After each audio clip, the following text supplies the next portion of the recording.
et bienvenue dans ce 7e épisode de notre émission Le Secret des livres. Je me prénomme Nour, j'ai 13 ans, je suis en classe de 4e et aujourd'hui je vous présente une bande dessinée écrite et illustrée par Luca Valéry, Syparis. L'histoire se déroule en 1902 à Saint-Pierre sur l'île française de la Martinique. Tout commence lorsque Syparis devient violent après avoir bu trop de rhum. Il est arrêté et emprisonné. C'est alors que le volcan qui domine la ville se réveille. Monsieur Land, un scientifique, prévient les dirigeants de la ville qui ne le prennent pas au sérieux.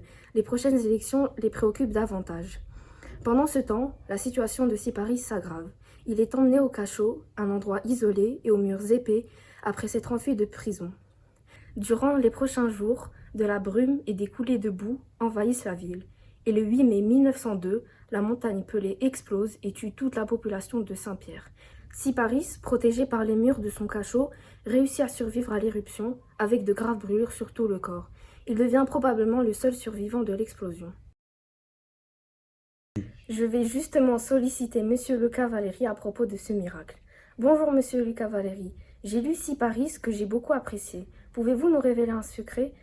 Je comprends que l'épaisseur des murs du cachot ait pu protéger Syparis des cendres du volcan. Mais comment a-t-il pu survivre au gaz asphyxiant de la nuit ardente ? Bonjour Nour. Alors avant tout, merci d'avoir lu Syparis et du coup je vais essayer de répondre à ta question. Alors effectivement, il était donc bien protégé déjà par les murs de son cachot, qui étaient très épais en fait. Quand on va sur place, c'est vraiment des murs très épais. C'est une cellule très étroite et qui était donc sur le flanc d'un petit morne, donc une petite montagne, qui protégeait un petit peu toute cette partie-là de la nuit ardente.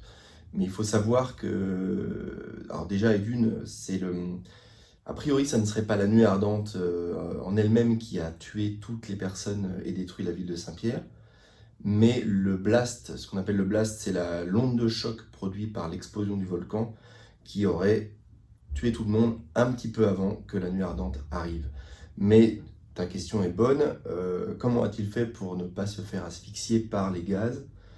Eh bien, alors déjà, il y avait une très petite ouverture. Elle avait sûrement dû être recouverte aussi de cendres assez vite et de gravats. Mais il y a quelque chose que Syparis dit dans un des témoignages que j'ai entendu et que je raconte un petit peu dans la BD aussi. Il le raconte un petit peu quand il va à Morne Rouge. C'est que il a été... C'est aussi la raison pour laquelle son dos est brûlé et non pas son visage. Alors il raconte qu'il a enlevé sa chemise, qu'il a fait pipi dessus et qu'il s'est mis la chemise sur le visage, comme ça, en boule, comme ça on le voit, je l'ai dessiné comme ça dans la BD. Et il se met dans un coin et donc du coup il se fait très douloureusement brûler le dos, mais pas le visage. Et c'est comme ça qu'il aurait tenu en fait... en respirant là-dedans. Alors tout le monde dit oh, mais bon, a priori, ça lui aurait permis d'éviter la mort. Mais il faut savoir aussi que l'existence de Syparis a été et est toujours remise en doute par beaucoup de personnes. Mais elle a été prouvée ultérieurement à la catastrophe par le procureur de Fort-de-France qui a bien dit que Syparis était dans cette cellule. Et donc du coup, ce n'est pas un simple pillard qui a profité de ces événements. Il aurait donc bien existé. Et en tout cas, quoi qu'il arrive, même si ça paraît incroyable, certaines fois, les miracles existent aussi. Voilà, j'espère que j'aurai répondu à ta question.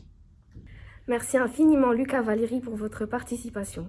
J'en profite pour vous présenter une bande dessinée du même auteur, Max et le souffle du dragon, la formidable aventure de Maxime Sorel lors du dernier Vendée Globe.